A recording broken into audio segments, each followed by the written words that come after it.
worried are you? You just said, you're hearing bad things about Sarasota. What have you heard, and are you worried? That it's going to be gone. I'm trying not to show that I'm scared, but yes, I'm scared. Millions of Floridians are bracing for what could be the most catastrophic storm in history. Hurricane Milton became a Category 5 storm today, with winds now up to 180 miles an hour. And now it's a race against the clock to get the piles of debris from Helene cleared out before Milton makes landfall. Yeah, Milton is expected to reach peak intensity on Tuesday, but there's a possibility of it weakening to a strong Category 3 storm by Wednesday. Where Anna Maria Island is, it's just destroyed. The whole island was underwater, trees were uprooted, businesses destroyed, homes by the water destroyed. And it's really sad just because, it's a place I go to all the time. Significant backups on major highways as people try to escape Milton's reach. Officials are warning that some communities could see 10 to 15 feet of life-threatening storm surge. If you delay until the storm arrives, emergency responders may not be able to reach you until the threat passes. You may be on your own. Hurricane Milton is expected to move across Florida and out over into the Atlantic Ocean by Thursday, impacting the state's east coast as well. Weather Authority Stephanie Mead has been tracking this storm all day long. And what's the latest? It's not getting any weaker at this hour, huh? No, not right now, but it is anticipated to weaken just a little bit. But when it does weaken, it's kind of going to sprawl out and become a bit of a larger storm. So it's going to encompass a little bit more area. Now, it's not going to be as big as Hurricane Helene. That was just a massive storm, but it is still very much powerful as of right now. Category 5 hurricane, max winds at 180 miles per hour. It's one of the top 5 strongest hurricanes that we've seen ever on record develop in the Atlantic. So that just kind of shows you how historic this hurricane is, and possibly could be as it makes landfall during the middle part of the work week. Right now, this is Sky Tracker over Florida. They have already storm surge watches, storm surge warnings. This is the white kind of up against the western coast of, say, Florida, and then additional hurricane watches, hurricane warnings out alongside tropical storm watches and warnings too, pretty much up and down the west coast of Florida. So this is really going to pack a punch. It's anticipated to downgrade to a Category 4 hurricane. Now, I know that sounds like good news, but again, it's going to sprawl out, so it's going to encompass a little bit more of Florida, still bringing catastrophic storm surge upwards of around 10 to 15 feet from Tampa Bay, all the way into portions of the Fort Myers area, cutting right through the middle of the state and then back out towards the Atlantic. So I guess kind of the good news with this, it's really not impacting as many states as Hurricane Helene did. Not seeing much here locally. We do have a few showers north of us. Temps mainly in the low 50s right now. We're anticipating our temperatures falling to the middle 40s, mid 60s tomorrow, and then temperatures possibly waking up early Wednesday morning. Low 40s, few spots in the upper 30s. 67 tomorrow should be another great day. Temperatures Wednesday when the Tigers come back in town at Comerica Park. Should be a beautiful afternoon for some baseball. 67 degrees. Lots of sunshine there. Rain chances look kind of dismal through the rest of the work week. Next chance for rain arrives on Saturday into Sunday. But really, the rest of your work week looks dry. Temps eventually climbing into the 70s by Friday, and then next chance for rain Saturday, Sunday into early Monday. Ruben Taryn. All right. Thanks so much, Stephanie. As preparations take place for this latest hurricane, we're still feeling the impact of Tropical Storm Helene. A North Carolina factory that supplies IV bags to hospitals across the country was closed due to flooding. So what happens if there is a nationwide shortage? Fox News' Jessica Duprat talks to local health systems today to find out if there is actually an emergency plan in place. And Jessica, what did you learn? Well, at this point, all hospitals across Michigan are being encouraged to conserve their supply of IV bags because it certainly looks like there's going to be some kind of shortage. We just don't know quite the extent of it at this point. Now, the facility we're talking about, it's called Baxter near Asheville, North Carolina, one of the hardest hit areas. And typically on an average day, they produce 1.5 million bags of IV fluid. And right now they're producing 0.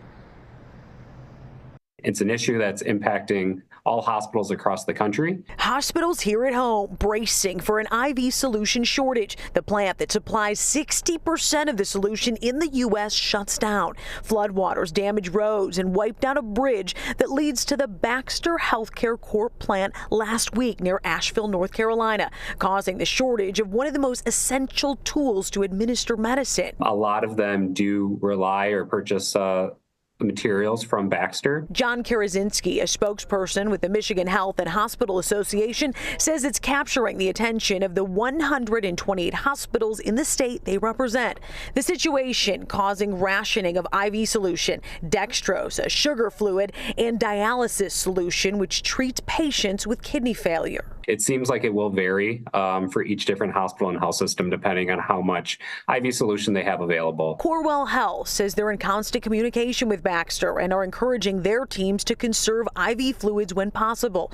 The University of Michigan Health System doing the same. They say in a statement, in part, University of Michigan Health anticipates a supply shortage in the coming weeks of large volume IV fluids. And Henry Ford Health says they too are optimizing supply. All three hospital systems say patient care is paramount. Baxter is receiving a lot of help down at that facility through FEMA and some other federal officials as well as state officials to try to help move some of the material that is available at that facility. Baxter put out new information Monday saying that they have resumed some shipments to hospitals and dialysis patients after last week's temporary hold, and say they're working on Plan B as they make substantial repairs in and around the plant. We're also in communication with federal officials to look at other ways that alternative Baxter facilities may be able to be approved to distribute some of their solutions to.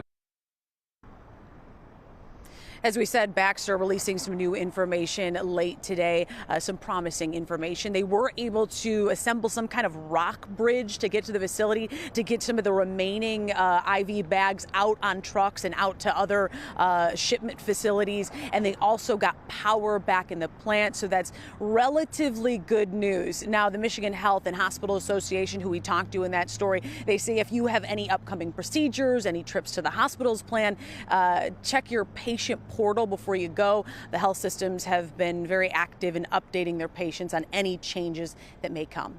Reporting live in Southfield, Jessica Dupnack on The Edge. Yes, because the alternative certainly is not a good thing. And like the pandemic, where we saw a lot of these hospitals and a lot of these health places where they had to pool their resources really to get everything together just in case to be able to save some of these lives.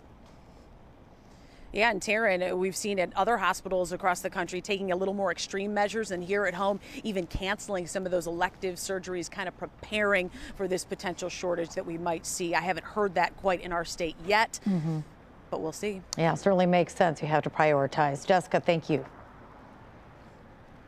Unlike the Holocaust, we fight back, and we're fighting like lions with the support of the American government. Today marks the one-year anniversary of the deadly attack on Israel from Hamas. It was really the deadliest attack on Jews since the Holocaust. More than 1,200 people were killed. 1 year later, close to 100 hostages, including several Americans, still remain captive. This ignited the current war in the Middle East. To date, 41,000 people in Gaza have been killed, millions more displaced, and there's an ongoing humanitarian crisis in the region. Despite pressure from the international community, including the U.S., ceasefire and hostage release talks have stalled.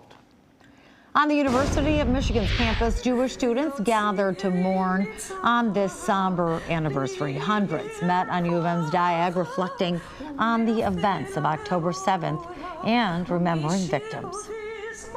On October 7th, it is not only the lives of those people on these posters who have completely stopped and froze, but also the lives of 101 families and friends and relatives.